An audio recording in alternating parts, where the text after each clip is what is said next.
Hey, welcome to summer camp. PK style. Yeah, it's the first day of the evening. We ran once. We're just beat. We're tired. It's a long trip up here. Yeah, and we are just discussing some of the things that happened today on the first runs, and being that we're going to find the live thing difficult, we will do some.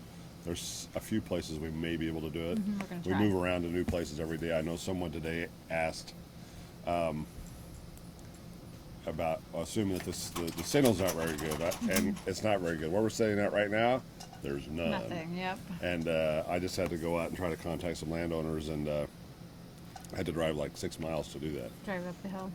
So if we could stand in one spot on top of a hill and do a live thing and show you a dog on wild birds, we would do that, but we can't. So, but we will. We're going to attempt to. So the second best thing is we're going to just show a little video clip and do a little discussion. Then you guys can ask questions, and we'll try to find a time to maybe do a live answer session setting on Maybe we top can of go the to the hill. bar. Maybe we do it at the Bar in Shields. Yeah, Yeah. there you go. So one thing I wanted to ask you about today was what happened out there in the third brace and also in the first brace. But in the third brace, Topper went on point, and I think that's the video we're going to put up. And then we had two green broke dogs come in and two broke dogs back, very broke dogs. And so those two green broke dogs, they didn't really stand. And I wanted you to explain that. Well, they're not going to. And this is a good hint for those of you going hunting for the first time. And the way we use these more, well, the well-advanced dog like Topper, and then we had Duke out there, they're very advanced. They've been up here several times. I mean, Topper, this is probably his 6th or 7th trip. And then we have Duke, who's probably his 3rd or 4th.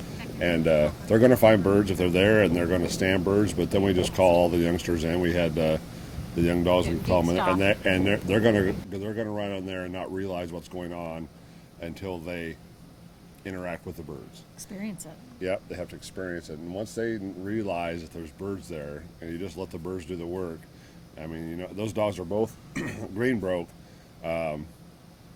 And they didn't stand or point. No, we didn't ask them to. Yeah, Yeah, that was the worst fine. thing we can do right then is just immediately start hollering whoa and trying to get them to stop, because they've got to realize, first of all, that these birds are just going to disappear. And that's what happened. Yep.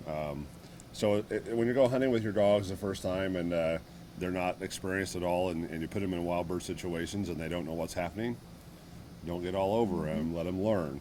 Take your time and be careful with them, and let the birds do the work. And you know, you can call them back after the birds kind of disappear, and they normally will come back to where the birds got up. And you actually did woe Deke after you'd chased for a while. Yes. So you Yes. you did woe him, but you waited until the. He's got a little more Yeah, a little more experience. advanced, Last year he was here pointing birds, but this is his first year being broke. Right, exactly. So that was the difference. And Pepper had never experienced any sharp tail or wild bird contact, and we're going to let the birds do all that work. Yes.